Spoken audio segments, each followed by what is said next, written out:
So, Alan, if we talk about the Joe Rogan Experience with Donald Trump, are you going to have to go back and explain to that dear lady that wrote you and said, what are you doing watching him?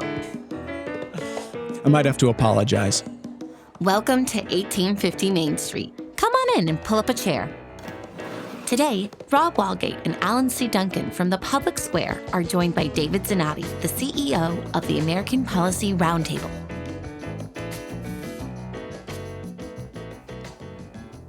Joe Rogan. I have to talk about Joe Rogan. You guys talk about Joe Rogan all the time. And I listen with one half of an ear. Well, here's the funny part. We had a woman who heard us talk, that as a listener, heard about us talk about Joe Rogan, and then actually went and listened to it, and then wrote us back and said, why are you talking about him? He believes this and this and said this and said this and this and this. And so then we had to come and do a disclaimer, like a half apology. I don't think she was the target demo. That's part of the issue. Not that she wasn't welcome to listen. Wait a minute, if it was only half apology, you want to give the rest of the apology now? Is that what it is? No, I want to make sure I mean the whole apology. And we weren't endorsing everything he believes or stands for. And that's, you hate to have to say that, but fine. Yes, we do not endorse every single thing that he says or agree with it. And I mentioned on this program before, sometimes I'll try to counteract some of the things that the guests talk about with examples, please, the apologetics stuff that we do. So to be clear, when we talk about other people in media, we should never presume that that's an endorsement. Why am I suddenly having Jeff Bezos flashing in my mind? Okay. His non-endorsement position certainly has created quite a rankle across the country. However, I went on Amazon Prime and placed an extra order for something today, just an appreciation for someone having the courage to stand for their convictions, even if it was a no vote. Is it his convictions, or is it his? Is he trying to just read the tea leaves right now? I don't know. Oh, look, hey, if it's the bottom line is with him is it's profitability, that's still a conviction. I suppose so. And free markets still work. You know, it's exciting to know that the editorial board doesn't run the owner. That to me makes a difference. Now, if the owner was, if this was like the Green Bay Packers and the team was owned by the town, it'd be a little different situation. But the last time I checked, if the editorial board put together all of their assets, compared to Bezos, and they didn't. Well, all right, we're not going to relitigate all that. Especially for a company that lost 70-some million last year. All right. But all right. Today. But Rogan, okay? I have to concede that I'm still working through it because it takes a while. It's like 3 hours is a forever long time. But at 6 minutes, I was comfortable. Now, why is that significant? Is that all about me? No. Rogan is a comedian. Comedians are some of the best communicators in the world. I don't necessarily like Joe Rogan's stand-up act. I would not recommend anybody watch it. This is not an endorsement for Joe Rogan. Not as a human being, as a performer. I don't know the man, so I will not attempt in any way, shape, or form to pronounce any judgments on his heart or his mind. It's not fair to anybody. I'd like to treat him the way I'd like to be treated. And I think we all feel the same way. Okay. But I want to talk about the fact that in less than 24 hours, they had 31 million views on YouTube, and that doesn't include the millions of views that would have happened on Spotify as well. Who he actually has the contract with. Yeah, because Spotify doesn't release their numbers or make them public. And I'll say one thing about Rogan, because while we're disclaiming things, to me, just from the vantage point of a listener and a occasional viewer, if the guest seems interesting, he does seem like someone who is genuinely searching for answers and is curious and wants to know. And I think that that's a very valuable thing when you're talking to a political candidate or anybody that you're interviewing. So he does seem like an honest player, at least in that regard, from what I can tell from this far distance. Well, I'm not yet through. I'm hopefully any day now I'll manage to get through the rest of it. But one thing I can say so far that I do appreciate what Joe Rogan has done. I don't know whether it's the format, his personality. I don't know if it's Donald Trump making a decision regardless of what Rogan would do. But for the last 2 years, what I've been saying in regards to this presidential election is I wish Donald Trump would just talk to us about what it was like to be president, because he's been there and we haven't.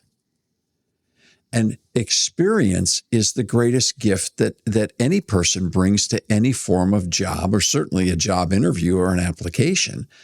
I would like to know what he's learned from the inside, coming from so far outside. I'm sorry, are you raising your hand? I was just trying to get in line. I had a question. Well, what do you think this? Get in line. What is this? YouTube? Is this a Google ad? You'll never get in line, boy. Ads and other stuff. Yeah. Listen to the public square. The last public square. No, I didn't want to interrupt. I did just want to ask, what did you make of Trump's response where he talked about being in Lincoln's bedroom in the White House and looking at the details in there? I thought that was a very interesting response or answer when Joe Rogan asked him what it was like to be president finally. He talked about Lincoln's bedroom. Well, and he drove Rogan nuts on that because he couldn't stop talking about him. And Rogan got the appreciation of it to a certain spot, but I know he wanted so much more. And not about the Lincoln bedroom. That's interesting. That's kind of okay, I got that. That was pretty cool, pretty interesting. I particularly was touched by the way that he focused on the small photograph of Tad. You know, that historic piece, Tad Lincoln, do you realize how old that has to be? And how rare it has to be? And in any case, if it is in fact an original there in the Lincoln bedroom, I don't know, I've never been there. So, I mean, been to the White House, but never been in there. But I think that Rogan was right to try to push him farther and faster. But I think that, I really do. I was zoning in with Rogan in that you could see what he was trying to do was to get Donald Trump to tell me more about the job. I'm genuinely curious. And to that aspect, I don't know. I relate to that. I really appreciate somebody who doesn't know asking somebody who does know, tell me what you know. Well, and that's what Rogan says. He's like, I don't want to interview people. I just want to have a conversation with them, draw some stuff out. I just want to talk. And that's why sometimes it does take 2 to 3 hours to get to wherever they're going. And they never have a set time limit on what they're planning on doing. And sometimes he and his guests draw me in and other times they don't. I mean, when he was talking to Adam, I think I could have listened to him and Adam Sandler talk for like a week straight. Yeah.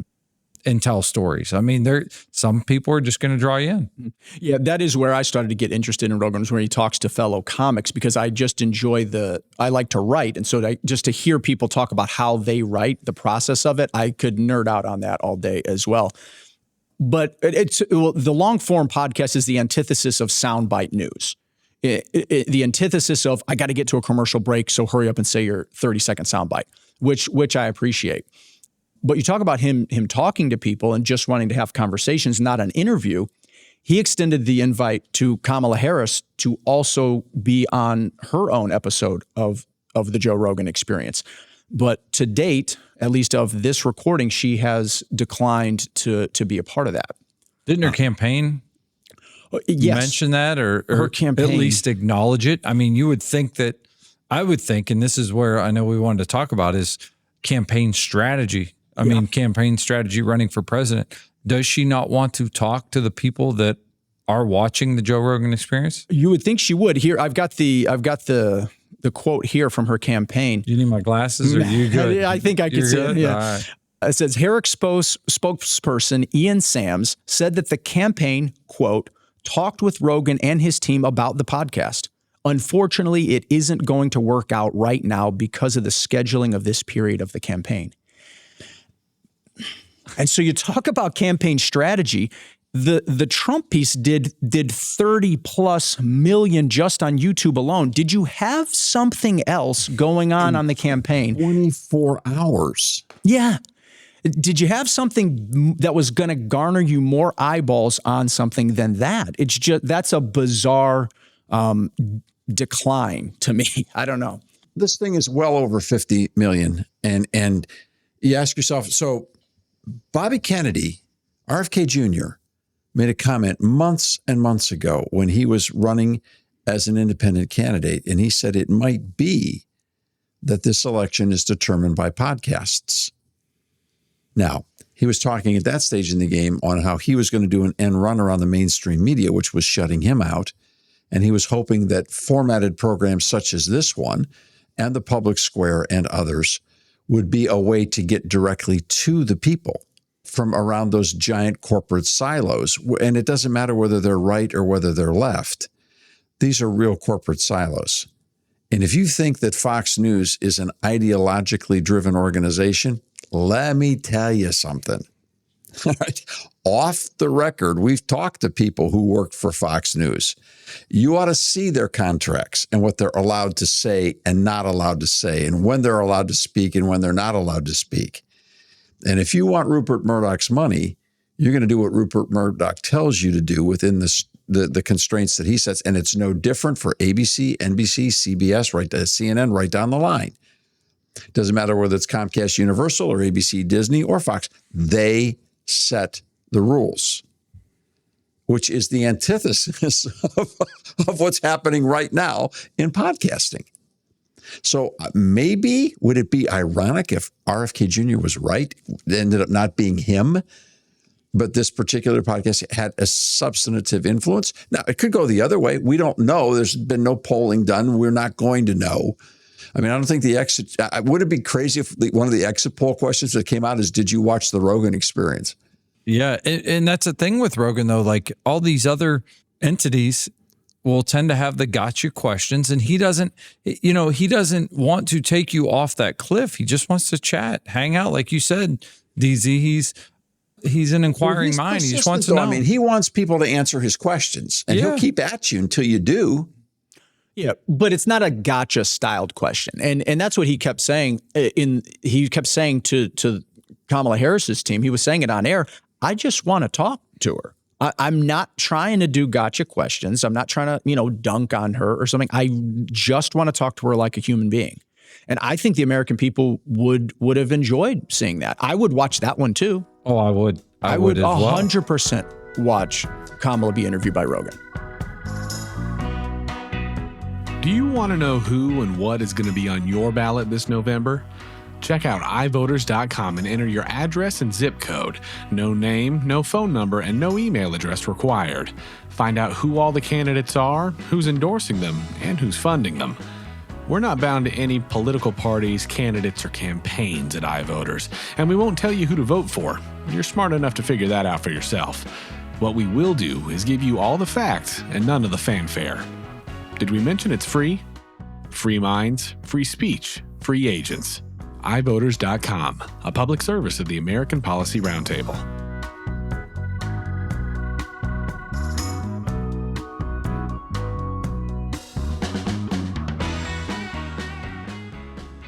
Okay, so you guys got to help me. In addition to the fact that I've tried my best to decaffeinate my life and watch my diet, and I didn't know that. Yes, and to a certain degree. The problem is you can go decaffeinated, but then at the end of the time, when you get to a certain age, you start falling asleep in the middle of the afternoon without it. So you still got to play the game both ways. All right, but I'm trying to protect myself from being hyperactive and inattentive. But I kind of thought that it was older people that did longer format things, and yet I still can't fathom how many people digest these long format programs. I'm thrilled that we've come back to old school radio, even though we call it something different, that we're actually listening to audio content again. That, I think, is so healthy for us as a country. It's so healthy that we don't have to have everything pictorially put out in front of our eyes. We can use our imaginations. Yay. Just think what would happen if we started reading books again. I mean, we could really get there. Yeah, I do think that sometimes people are using long form content in the same way they might a book. I think that, and you're still getting the information. I think maybe you retain it better if you read it. There may be some studies with that. You can write in the margins, which we all love. But it is nice that you're at least hearing something that's not over in 30 seconds. And if there's anyone that would love a format that is a long format, it would be Donald Trump. I mean, let's face it. We've all heard him speak. We've all seen his rallies. We know how he likes that. I mean, and listen. But doesn't that require that he's on the program, though? And we've talked to people that worked with him behind the scenes 20, 30 years ago in the business world. They've always said the man has an abundant amount of energy. He just goes and goes and goes, and he doesn't sleep a ton. And he's not young right now. And the fact that he did a rally in Austin when he went on Rogan. Didn't he do a rally that night? Was it that night? I thought it was in Michigan, though. I thought and it was 2 hours late, and the people were freezing, and the press was trying to make a giant big deal of it. I'm guessing he really didn't expect to stay 3 hours with Rogan. Yeah, that could be. It was funny. Rogan mentioned, I think on like a podcast the next day, he had mentioned that Trump didn't go to the bathroom before, didn't take a bathroom break during the 3 hours, and didn't take a bathroom break afterwards. There was just something he noted. So he just was amazed by that, because a lot of times they'll pause during the middle of the podcast and someone will go take a bathroom break, but he just went clean straight through. So it's funny, those little things you pick up on in long form live, podcasting. Well, my phone is still blowing up with texts and phone calls and every candidate. I don't know how it is. And I was talking to David Youth, who's the pastor of First Baptist Orlando recently, and we were laughing about the fact, he says, I don't know how they got my number. It's really not easy to get my phone number. And what I don't understand is they've all got my number. I'm getting every single candidate you can imagine talking to me. I mean, I'm One of them that texted me said, I love you. I was like, who loves me? And I was like, oh, that's a political thing. I was like, when we were last recording the public square, my phone was blowing up in my pocket, and I don't like to look at it during. I'm like, we took a break. I looked down, the same text from 3 separate numbers for the same candidate, the same thing. That's better than the ones that want to buy my house, though. I don't know if you guys get those. I must be in a neighborhood where they want to buy my house so bad, and I hit it to junk every time. I just send it straight to junk. Yeah. I get so many of those texts. I must own 20 properties. Yeah. I mean, they're giving me specific addresses, and I know it's just a come on. I mean, I realize that because if they get your eyes, that's all they want is to get your attention. And you notice how sometimes they forget your real name? No, they get my name right for some reason, but they don't know that I'm going to be like the old guy in the movie Up. Like I'm not selling. You're going to build the city around my house. Okay. He's telling the truth, folks. He's telling the truth. So we're right up to it, and I think people would be appreciative. And we'll be talking more before the election, and we'll be talking a lot after the election. I think people should get to expect that we will be talking frequently, and we don't know what the outcome is going to be at this stage in the game, and we don't know when the outcome will be.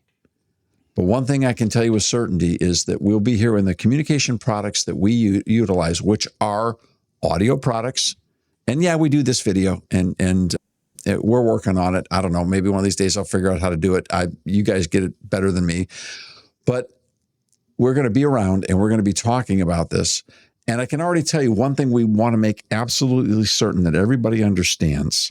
And I'm trying not to break this fourth wall all the time, talking to the listeners. Hello out there in Radio Land. It's the first thing they teach you in communications. Don't ever say that, because you'll be fired instantly. It took me a long time to get the courage as the CEO of the network to say, hello out there in Radio Land. Your vote matters as much as mine, as Alan's, as Rob's, as Joe Rogan's and Donald Trump, as Jeff Bezos and George Soros and Alex Soros and all the people at Arabella Advisors and all of the dark money organizations and the 82 billionaires that are backing Kamala Harris and the 51 billionaires that are backing Donald Trump. Your vote counts as much as every one of their votes. Thanks be to God we live in America. They need everybody's vote still. They haven't figured out yet how to buy their way around us. Now, they're trying to buy us And they're working really hard, see the last episode of The Public Square, to change voting rules everywhere they can so that they can make your vote look like it matters, but in reality it doesn't. They're doing that through gerrymandering amendments. They're doing it through ranked choice voting. They're doing it through trying to eliminate the Electoral College. There is a movement afoot to destroy this concept of the integrity of your vote and the way our republic works. They really want to change it because they just want you to feel good about voting. They don't want your vote to mean anything. Right now, it still means something. And our job is to try to preserve that value as long as we possibly can. Yes, we have an advocacy position. It's that every vote will still count. We don't tell people how to vote. We're not going to condemn anybody for how they vote. What we want is for the vote to still matter for our children and our grandchildren and not be diminished. And there is a network, a left-wing progressive network. They're out there. The teachers' unions are a part of it. You can read more, go to the Public Square, you'll learn more about it. I'm telling you, it's real. We all know that. We've been watching this for 44 years. It's real. But your vote still matters. And the biggest reason people don't go to vote is because they don't think it matters. But it does. It really does. There are people in congressional offices that count the total ballot. They want to know, are people still as interested? And if they see big turnouts, it sends them a warning that people are still watching and that those people could come after them and unelect them. They count. And so it really, truly does matter. So you say, well, I don't know every race. Okay, guess what? I don't either. Who could possibly know every race with absolute confidence? You get down to 15 judges at the county level or the municipal level. I mean, some maybe you'll leave blank because you don't know, and some you got to ask other people for help. iVoters can help you a lot from the state rep race level upwards. But you say, well, I can't. I mean, I can't go in. It's like going and not completing a test. No, vote what you know. I've had 3 people call me in the last week on 2 different candidates to tell me to vote for them because they were friends. They were like, I know you'll love them. I know you'll love them. They stand for all the things that you would love. You need to vote for these people. I said, thanks. I really trust your opinion. These are respected people in the community, people that are family, friends that I know. And if they're willing to vouch for people, well, I don't have all the research on the level they were talking about. You've just heard this from the man who is the project manager, the executive in charge of iVoters.com, one of the most used and successful, honest online voting systems in the world, who just admitted out loud what his neighbors think about some races matters more to him than anything else because he doesn't have all the data. Don't have it all. And they know these people on a personal level. They know their integrity. That's what matters. So the irony is, if you studied the Obama 2 campaigns, his first, which rocked the world, and his second, in which he won with more electoral votes, though he got 4 million less popular votes. Yes. They had their technology so well designed, they spent $4 billion over that 8-year period.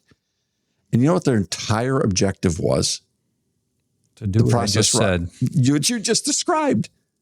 Their whole goal was to get one person to talk to another person about why someone was worth voting for. So guess what? You can save these billionaires a lot of money. Just make those phone calls. It still works. It still works.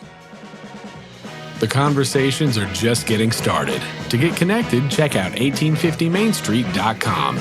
And to get the facts on the candidates and issues that are going to be on your ballot this November, visit iVoters.com and enter your address and zip code. No name, no phone number, and no email address required. We don't want your personal information and we don't want your money. We want you to be well informed.